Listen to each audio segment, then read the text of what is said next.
what is your advice for finding and working well with contractors, meeting deadlines, having quality work, etc.?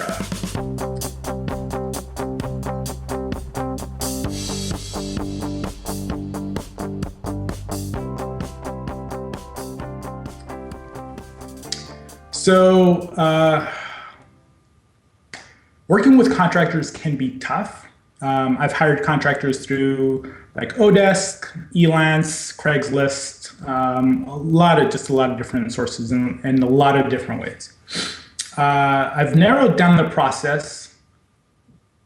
Well, I use a similar process for everyone, whether I'm hiring a writer, somebody for customer service, somebody for development, whatever it is. The process is pretty similar. And basically, I start off with a really great project description or job description, because you want to get them excited about it. So most of the jobs that you see on like Monster or Dice or whatever are very like boring, and people aren't going to get excited about it. People reply to those jobs because they need work, but oftentimes you're not going to get the best people, or the type of people that you want to work with, replying to those jobs, unless you're lucky. So it starts off with a really great job description, then asking them to reply back with like giving them instructions to do a couple of things. Answer these questions in your application or whatever. And people that can't even follow those instructions at the beginning are filtered out. So I have several stages in which I filter them out.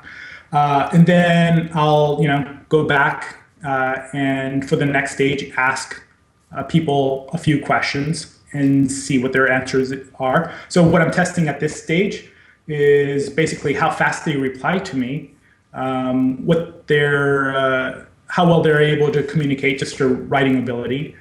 And mainly I'm looking for that, and whether like if it's a developer or something, I'll ask them questions about their development environment and their experience. So people that obviously don't fit from a technical standpoint, then those would be filtered out. So then after that's done, I have another stage to where I basically test them. So if I'm hiring somebody who's a developer, I'll give them a product or a test and ask them to actually do the work and basically code for about an hour or two. This is like a real application or something like that. If it's a customer service person, what I'll do is I'll actually give them a link to the application and ask them to log in and set up an account, and then answer these 3 customer service questions. So basically, and if it's a writer, I give them some test where they'll show me what they can do that's closely related to what I need them to do for real, as a real job.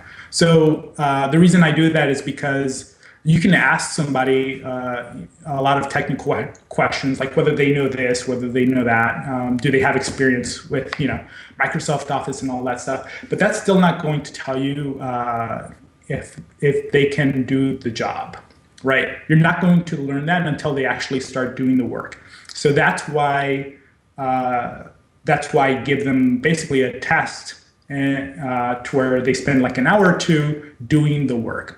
And then after that stage, I will hire them and I'll tell them that, okay, let's work together for about 2 weeks. And often I'll hire like 2 people or 3 people and let them know that this is a trial period and it may not go on after the 2 weeks. So then I work with 2 or 3 people, and after that trial period, I will let go one of the people, or if nobody's working out, I'll let them go, but I'll basically keep the best person. So that process has worked out really, really well for me, of making sure that I have somebody that that I work with well and can communicate like I need them to and deliver on the specific deadlines that I set.